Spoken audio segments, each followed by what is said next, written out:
Ku beri nama pedang ini Naga Puspa. Selamatkan dia. Jangan sampai jatuh ke tangan pendekar berwatak jahat.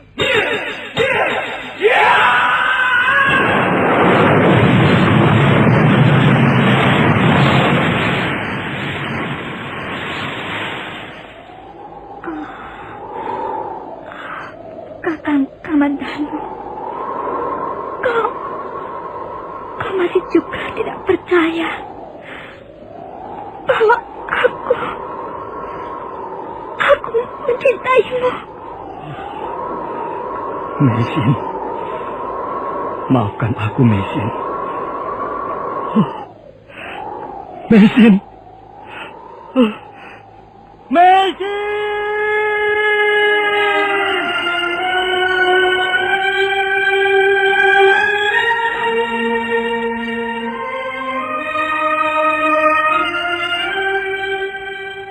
Tutur Pinula.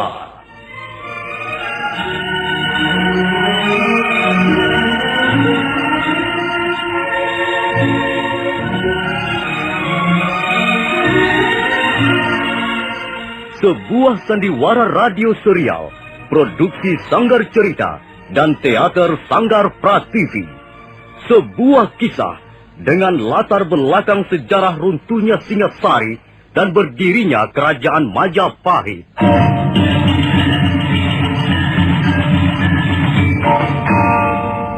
Sandiwara ini didukung oleh pemain-pemain radio yang sudah ternama. Ferry Fadli, Ivone Rose, dan Eli Ermawati.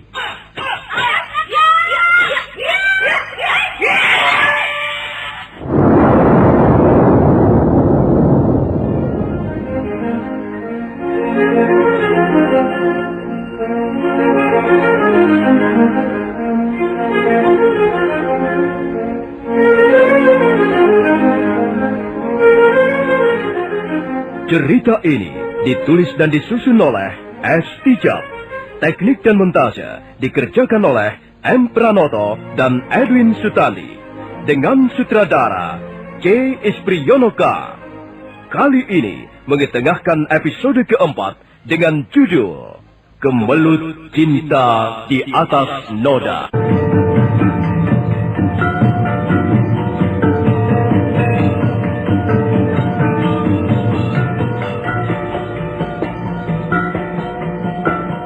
Dalam seri ke-95 ini didukung oleh para pemain M. Abud sebagai Arya Dwi Pangga, Eli Ermawati sebagai Mesin, Iwan Daarta sebagai Pamungsu, Neni Haryoko sebagai Nyi Pamungsu, dan Asdi Suhastra pembawa cerita.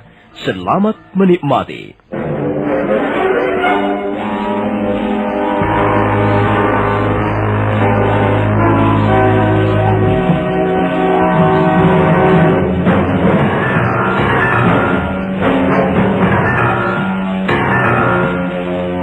Nyi Pamungsu mengikuti mereka dari jarak yang cukup jauh, hingga tidak menimbulkan kecurigaan. Dia melihat Arya Dwi Pangga membawa Mesin ke atas tebing sungai yang tinggi. Dia sangat mengkhawatirkan keadaan wanita itu. Dia takut Arya Dwi Pangga akan berbuat tidak senonoh padanya. Dan ketika dia sedang berpikir dan menimbang-nimbang apa yang akan dilakukannya, mendadak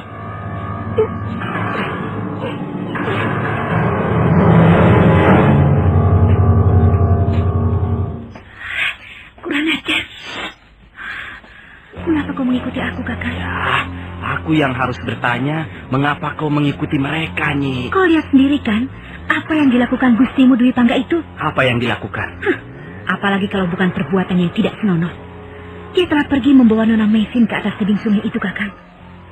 Tempat itu sepi, jauh dari mana-mana. Tuh, biarkan saja mereka. Nona Mesin merasa bosan tinggal dalam ruangan tidurnya. Karena itu, Gusti Dwi Pangga mengajaknya berjalan-jalan. Kakang, apa kau tidak kasihan kalau sampai Nona cantik yang malang itu nasibnya bertambah buruk? Kau kan tahu bahwa Gustimu Dwi Pangga itu doyan bermain perempuan.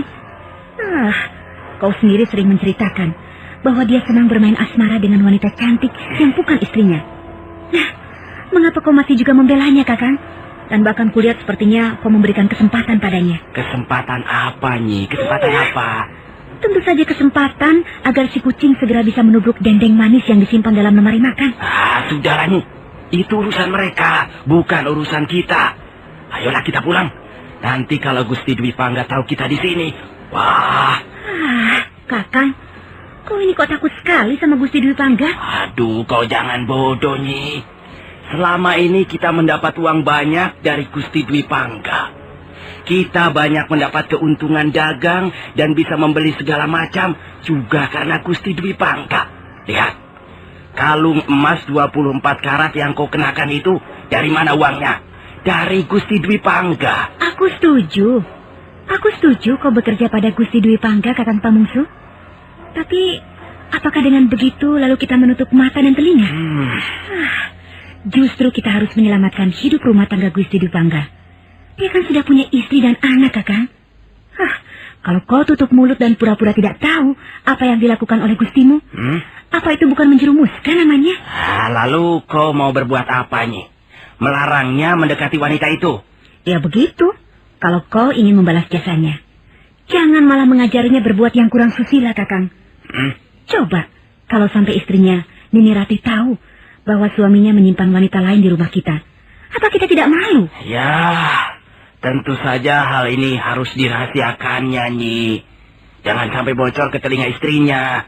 Dengan kata lain, kau ingin menutup belang seekor macan buas dengan mengorbankan 2 orang wanita sekaligus, Nona Mesin dan Nini Rati. Dan hal itu kau lakukan hanya demi memperoleh imbalan uang, Kakang.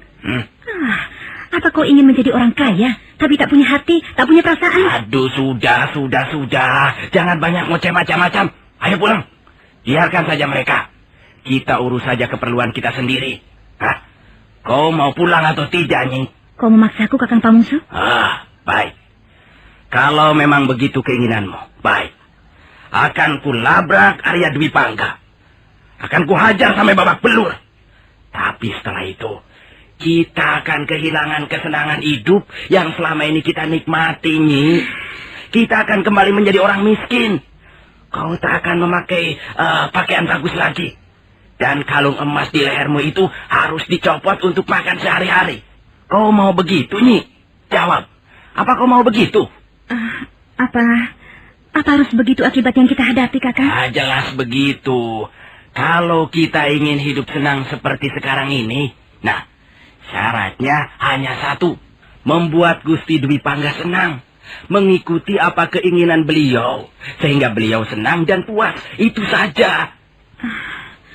Kalau begitu, ya terpaksa.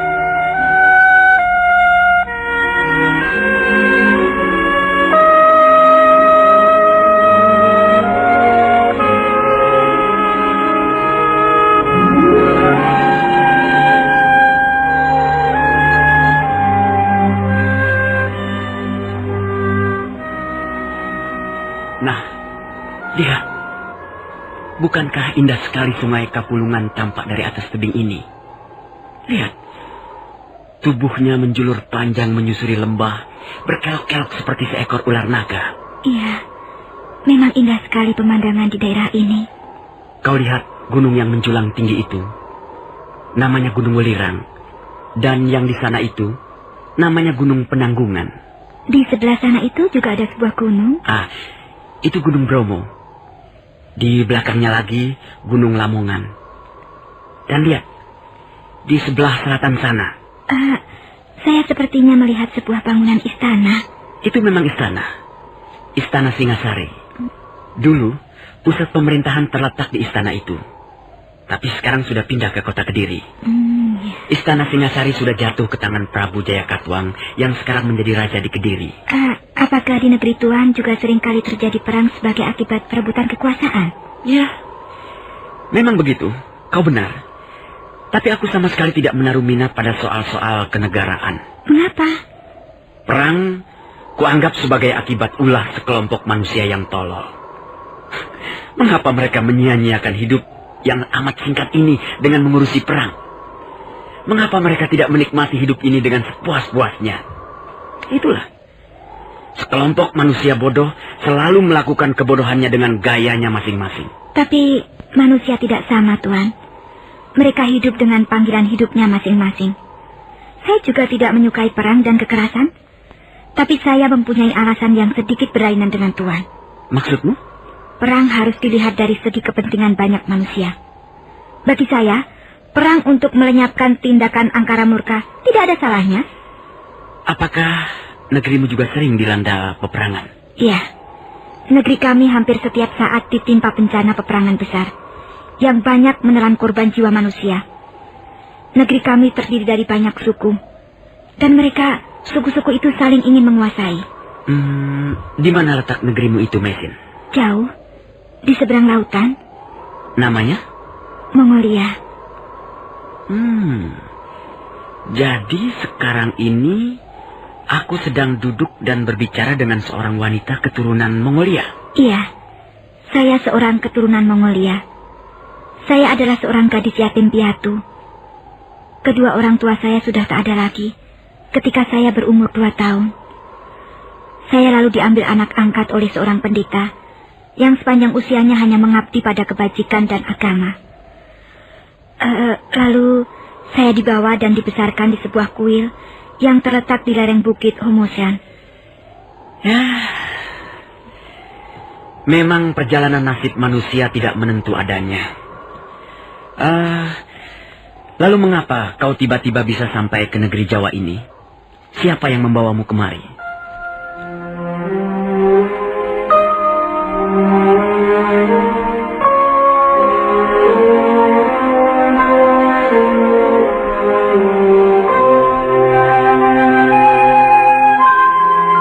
Semula Mesin nampak ragu. Dia termangu dan matanya menatap ke depan, ke arah sungai Kapulungan yang berkelok-kelok. Tapi kemudian dia menceritakan semuanya. Tentang suaminya almarhum, tentang negerinya, tentang Empu Ranubaya, tentang pedang naga puspa, tentang perahu tongkangnya yang diserang badai ganas, dan tentang orang-orang yang memburunya, sehingga suaminya terbunuh di tengah perjalanan. Demikianlah, Tuan. Akhirnya saya hidup terlunta-lunta di negeri Tuan. Negeri yang masih asing bagi saya. Seringkali saya merasa sedih dan tidak tahu apa yang harus saya lakukan. Apa yang bisa saya lakukan di tempat yang serba asing begini? Ya, sungguh suatu pengalaman hidup yang hebat sekali. Hebat, namun pedih untuk dirasakan, Tuan. Ya, itu tidak bisa disangka. Aku kagum padamu. Aku kagum pada ketabahan hatimu, Mesin. Dan untuk menyatakan rasa kagumku, aku akan memberimu hadiah. Tidak usah, Tuan. Terima kasih. Sebenarnya, saya ini wanita biasa saja. Hanya pengalaman pahit yang sering menimpa diri saya yang membuat saya menjadi berbeda dengan wanita lainnya. Tapi, apakah artinya sebuah pengalaman pahit? Kau mau atau tidak, aku tetap akan memberimu hadiah. Dengar, aku akan membacakan sebuah syair untukmu. Sebatang pohon jati menjulang tinggi, daun dan rantingnya mencakar angkasa biru. Hutan yang manja tidur di bawahnya. Mungkin sudah 100 tahun umurnya, atau 200 tahun, atau selaksa. Dia berperang melawan angin. Dia bertempur melawan badai. Entah berapa zaman telah disaksikannya. Berapa musim telah dihitung dengan jari-jarinya. Sebatang pohon jati menjulang tinggi, tak tergoyahkan. Seolah dia berkata kepada dunia di bawahnya, "Aku kan tegak berdiri di sini dengan tegar dan percaya diri." Nah, bagaimana pendapatmu dengan syairku ini tadi? Kau setuju isinya? Tentu saya sangat setuju, Tuan. Isinya sangat bagus. Tapi, apakah masih ada sebatang pohon yang tegak perkasa seperti itu? Ada, Mesin. Kaulah pohon yang kumaksudkan. Kaulah pohon jati yang berdiri dengan tegar, perkasa, dan mampu mengalahkan guncangan-guncangan kehidupan. Terima kasih Tuan Tripangga. Sair Tuan telah menumbuhkan kembali semangat hidup saya yang hampir padam. Saya memang ingin menjadi pohon seperti itu. Tuan telah menuliskan sesuatu yang amat berharga untuk direnungkan. Saya sangat membutuhkan tulisan-tulisan seperti itu. Saya akan belajar dari tulisan-tulisan seperti itu.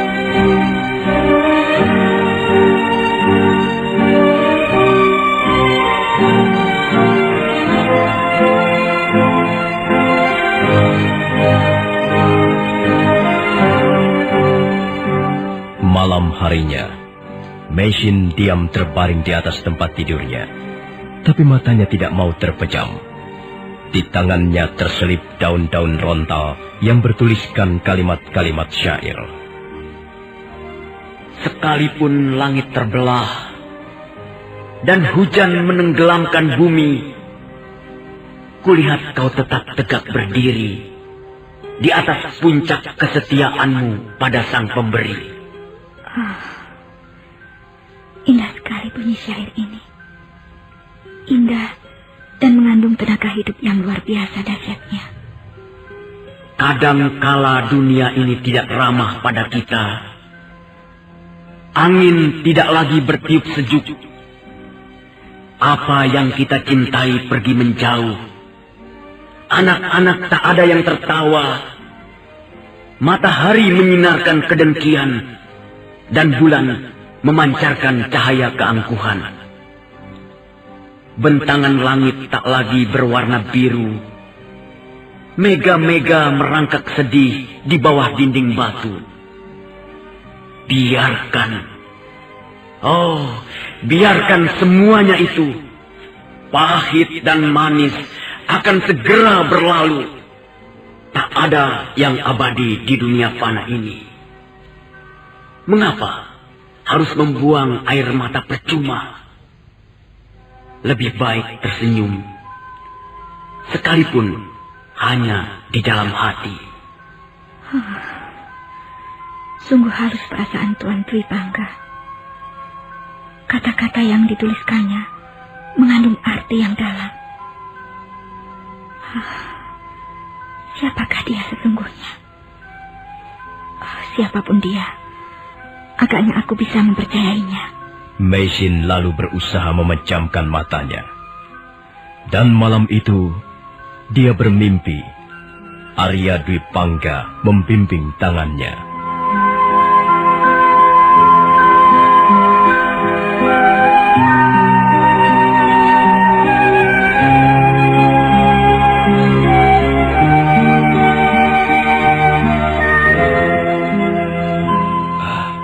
Gusti memanggil saya? Iya, Pak Mungsu. Aku ingin bicara denganmu. Aku ingin minta pendapatmu tentang wanita itu. Saya perhatikan Tuan Dwi Pangga sudah semakin akrab dengannya.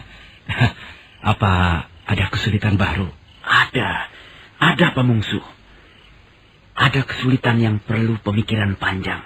Kesulitan apa, Gusti? Dia sudah mulai terbuka padaku. Nah, itu suatu gejala yang baik. Gusti tinggal menunggu kesempatan untuk masuk lebih dalam lagi. Dia sudah banyak bercerita mengenai dirinya.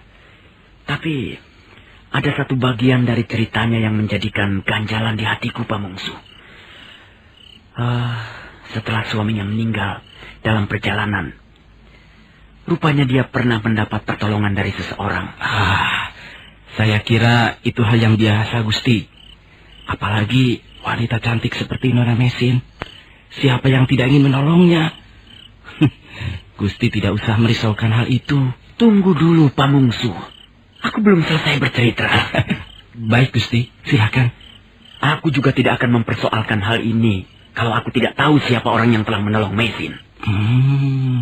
Jadi Gusti mengenal orangnya? Bukan hanya kenal.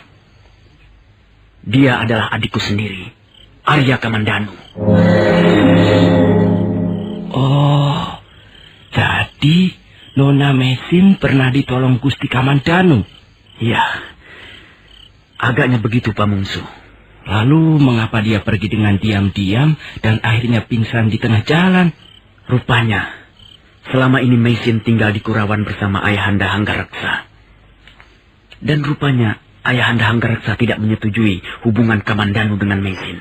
Oh, jadi Gusti Kamandanu mencintai Meisin. Begitu ya, Gusti? Ya, dia mencintainya. Setidak-tidaknya menurut Meisin.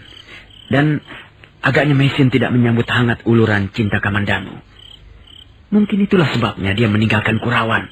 Lalu sekarang persoalannya apa, Gusti? Apakah Kamandanu merupakan hambatan? Begitu? Kau tahu, Pamungsu, hampir seluruh warga desa Kurawan dan Manguntur tahu sejarah perkawinanku dengan Narirati dulu. Ya, katakanlah, aku sudah merebut Narirati dari tangan adikku sendiri, Kamandanu. Iya. Aku telah membuat kecewa hatinya, bahkan aku telah membuat kecewa orang tuaku. Sampai saat ini, hubungan kami menjadi renggang. Ayahku memang bisa menerima kehadiran cucunya, tapi agaknya dia masih menaruh seberkas kebencian padaku. Kalau begitu, sebaiknya dibatalkan saja, Gusti.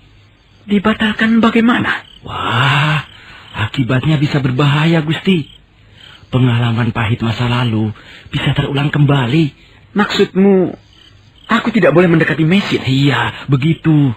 Sebaiknya Gusti Dwi Pangga segera melupakan orang Meisin dan mengantarkannya kembali ke Kurawan. Tapi Pamungsu, aku sudah hampir berhasil mendekatinya. Dia sudah mulai terbuka.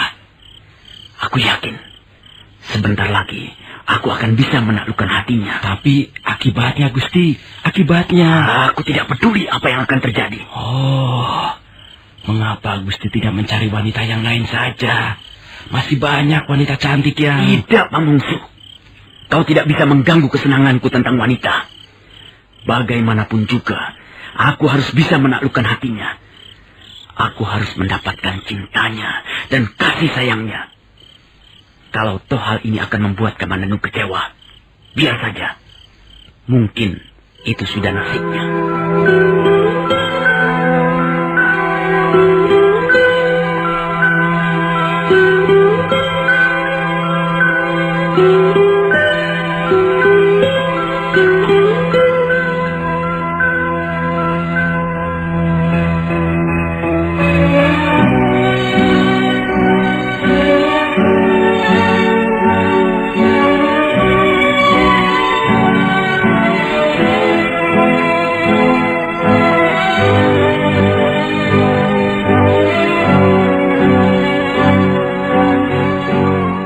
Wajah Arya Dwi Pangga nampak dingin ketika mengucapkan kalimat-kalimatnya. Bibirnya menyungging senyuman yang juga tak kalah dinginnya. Pamungsu tak bisa lagi membujuknya, dan akhirnya terpaksa menuruti saja apa kata majikannya. Nah, saudara pendengar, bagaimanakah kisah selanjutnya? Silakan menunggu seri berikutnya. Sampai jumpa.